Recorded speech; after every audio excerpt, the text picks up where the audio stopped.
Soal royalti ini dalam belanjawan Pakatan Rakyat diputuskan oleh dalam mesyuarat Majlis Pakatan oleh Tuan Guru Belhadi Awang, mewakili PAS, Wabi Kit Siang mewakili DAP dan Azizah mewakili Keadilan, memutuskan pertama, insya-Allah Pakatan Rakyat ambil alih Putrajaya. Kita tidak adakan panel jawatankuasa bincang.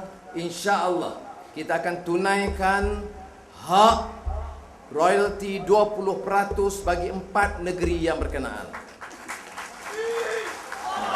Serta merta. Yang ini saya masih ingat ucapan Tuan Guru Belhadi Awang di Kuching, masa peristiharan Kuching. Itu di hadapan masyarakat, bukan saja Islam, majoriti bukan Islam pada masa itu. Tentang pendirian kita tidak boleh mengkhianati amanah. Tak boleh ambil hasil mahsul dari satu daerah dan pulang ke tempat lain tanpa memberi apa-apa pembelaan kepada daerah atau kawasan berkenaan. Ini mendapat sambutan yang luar biasa dari rakan-rakan kita, sama ada yang Muslim atau Dayak atau Cina di Sarawak. Sudah, ini soal keadilan. Kalau nak serah pada pimpinan UMNO, dia tak faham. Yang dia faham kuasa yang rakus.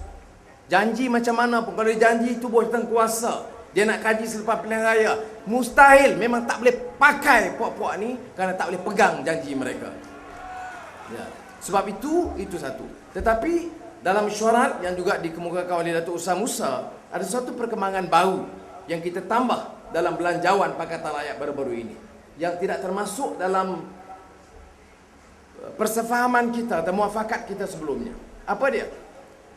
Kita lihat sekarang industri gas petroleum ini besar. Baru ini, hari Jumaat yang lalu, Datuk Seri Najib umumkan lagi insentif baru kepada syarikat besar dalam projek mereka. Tapi insentif ni dapat kepada siapa? Kepada anak-anak bekas Perdana Menteri, pemimpin-pemimpin UMNO. Kontraknya berpuluh bilion ringgit. Kencana Petroleum termasuk anak Tun Mahathir dan anak Abdullah Badawi. Jadi mereka akan dapat projek berpuluh bilion ringgit, sudah pun dapat, dan akan dapat insentif cukai. Orang kaya boleh dapat, dia sebut insentif. Orang miskin boleh dapat, dia kata subsidi. Menatang yang sama lah juga. Macam di Malaysia, orang miskin, polis, pegawai rendah, mana perbandaran, kalau ambil RM300, dia kata corruption.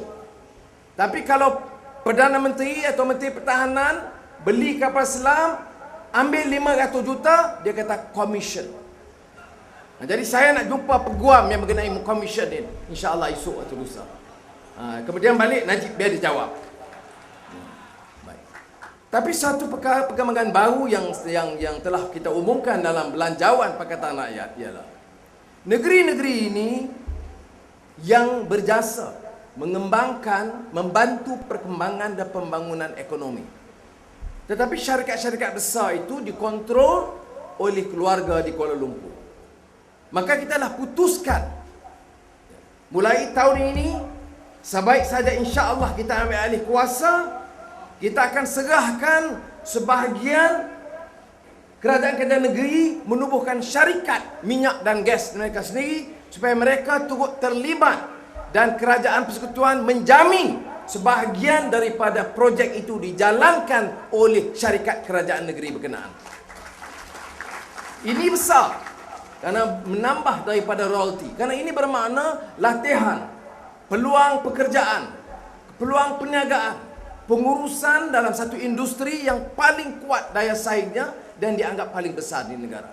Jadi ini dua perkara yang saya anggap penting yang kita janjikan dan insya-Allah kita dapat tunaikan dengan baik. Tak ada masalah kerana kita tidak ada kepentingan. Haram bagi pimpinan untuk mengadakan syarikat anak pinak mereka untuk bersaing mendapatkan kontrak Petronas umpamanya atau cari gali lainnya. Oleh demikian kemungkinan peluang ini kita agihkan, dan selain daripada royalti kita tetapkan negeri punya syarikat dan negeri berhak terlibat dalam beberapa projek di peringkat huluran dan hiliran supaya kesempatan peningkatan peluang pengurusan dan perniagaan itu jauh lebih tinggi. Dan ini yang akan kita lakukan. Kalau tidak, macam Terengganu, Sabah, Sarawak begitu lama, Kelantan sekarang, tetapi tidak ada peluang dan kesempatan anak tempatan, malah negeri mendapat faedah daripada hasil mahsul negeri mereka sendiri. Saya sentuh ini kerana semangat belanjawan, atau disebut bajet. Dia sebut bajet, kita sebut belanjawan. Bajet Datuk Seri Najib ni, sepanjang ucapan tu, memang diserang kita. Maknanya kalau sebut royalty, bankrupt negara. PT-PTN, bankrupt negara. Tetapi kita nak ulas, tak boleh. Jadi selepas selesai ucapan dia, ya, saya kan depan, saya belah sini, dia belah sana, depan betul-betul. Saya kata, Ya Najib, jam kamu serang Pakatan Rakyat, setengah jam kamu serang aku je. Dia gelap. Okey, saya kata. Kalau begitu, sambut seruan saya. Kita debat dalam masa yang singkat masalah belanjawan ini. Setuju? Saudara setuju. Dia dia angkat beg, dia caw. Ya. Jadi kita ada Perdana Menteri macam itu. Itu hari Jumaat. Jadi hari Isnin semalam, masa majlis malam, makan malam Pakatan Rakyat, saya juga beritahu, kita persilakan Datuk Seri Najib untuk hadir dalam belanjawan. Di negeri Kelantan, Kedah, Pulau Pinang dan Selangor, Ketua Pembangkang diberi laluan. Tetapi di negeri, di pusat, bila saya ada ruang untuk memulakan perbahasan belanjawan negara, saya minta Datuk Seri Najib hadir. Saya kata kalau dia hadir, saya berucap 10 minit, dia bangun, saya akan duduk. Dia nak cakap 20 minit pun saya biar. Saya tak akan ganggu. Dia nak cakap setengah jam pun saya tunggu. Dengan syarat dia duduk di depan saya, biar dia jawab persoalan kita bangkitkan. Tapi nama seorang tokoh nama Datuk Seri Najib itu bukan saja tak hadir, lalu ke parlimen pun dia tak berani hari itu. Jadi akhirnya dia bercakap monolog, ya, membuat serangan. Sebab itu semalam saya minta senarai dari kerajaan ini Kelantan, Kedah, Pulau Pinang dan Selangor. Memang Kelantan terang kan pada rakyat Kelantan, ya. Pulau Pinang pun begitu, Selangor pun begitu, Kedah. Tapi saya sengaja ambil ruang itu kerana Datuk Seri Najib kata mereka ini tamak haloba, nafsu besar, nak berkuasa, nak mengalih Putrajaya. Tapi urus negeri mereka pun mereka tak pandai, tak tahu jalankan ekonomi mereka, merosakkan kerajaan-kerajaan negeri mereka. Maka saya ambil peluang ulas, ya. Saya ulas pertama dari segi pertumbuhan KDNK yang diberikan oleh kerajaan di Kelantan. Kelantan tu bila bagi keterangan itu, bukan saja orang-orang UMNO BN terkejut, orang Pakatan Rakyat pun terkejut. Karena selain daripada orang Kelantan, orang Selangor dia tak tahu sangat kejayaan Kelantan. Jadi kita sebut umumnya Kelantan tu nombor 3 sukses dia. Nombor 1 Kuala Lumpur, nombor 2 Selangor, nombor 3 Kelantan. Kemudian seluruh program-program kebajikan Kelantan. Kemudian arahan Menteri Besar Kelantan, ya. Tanah orang asli, title, grant tanah, arahan Menteri Besar Kelantan. Masa itu beberapa ahli Parlimen UMNO tak berani bangun lagi dah. Saya kata Felda, FETRA, masa itu pengurusi FETRA pun ada. Saya kata inilah satu-satu kerajaan negeri yang mengambil keputusan untuk segera memberikan geran tanah kepada peneroka FETRA dan Felda. Kelantan nomor 1 dalam bidang ini, ya. Yang tak diketahui ini sumbangan kita kepada masyarakat petani nelayan, petani terutama peladang, terutama masyarakat Melayu. Kedah, saya bagi contoh. Ini yang tak reti ni. UMNO yang reti 1 tahun hasil balak 9 juta. Pakatan Rakyat bawah Ustaz Azizan, Menteri Besar yang tak reti 9 juta tu dia tambah jadi 90 juta. UMNO cerdik, jadi boleh turun. Soalnya siapa yang pelahap 80 juta ni? Siapa yang dapat sehinggakan hasil negeri begitu kecil? Pulau Pinang, lebihan surplusnya begitu banyak. Oh, dia kata kontrak semua bagi kepada Cina. Tidak ada Bumiputera. Tan Seng Giau ada masa itu. Saya kata 60-70% kontrak di bawah PDC PBA dan kerajaan negeri itu kepada Bumiputera. Bangun lagi UMNO, dia kata yang ni bukan syarikat kontrak-kontrak besar. Ini hanya kontrak-kontrak kelas F bagi kepada Bumiputera. Yang ni semua Cina sapu. Bangun pula Ketua Menteri Pulau Pinang, dia kata kontrak jalan di Bukit Mentajam. Kampung saya pula tu. Itu dapat kepada syarikat Bumiputera.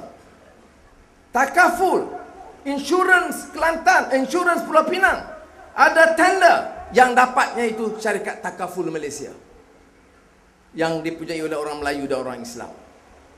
Sudah, dia tak boleh jawab hujah. Sebab itulah dia bagi tahu Datuk Seri Najib, jangan terima debat. Mampus kamu kalau macam tu. Nak jawab macam mana?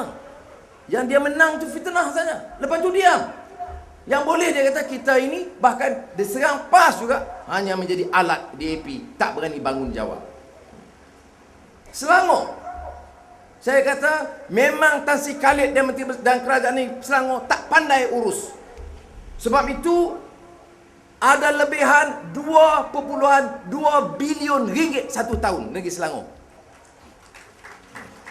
Datuk Najib pandai urus ekonomi. Sebab itu hutang dan defisit 500 bilion ringgit. Yang hutang dan defisit 500 bilion ringgit itu pandai urus ekonomi. Yang boleh lebih hasil itu tak pandai ekonomi. Itu teori ekonomi UMNO yang baru dikemukakan. Maknanya memang zaman dia akan terkubur lah kalau begitu. Kerana orang dengar belanjawan itu pasti akan terdedah dengan maklumat baru. Saya juga ambil kesempatan terang Terengganu di bawah Tuanku Tuanku Hadi Awang. Bagaimana saya sebut, saya kata turun cukai pintu. Kemudian keluar je Tuanku Hadi Awang kata, bukan tu kok. Kita hapuskan cukai pintu. Menang lagi. Ya. Yang dibuat oleh royalty, saya ucap tahniah. Kerana saudara membantu menyedarkan rakyat. Bukan saja 4 negeri ini, semua negeri harus tahu hak mereka.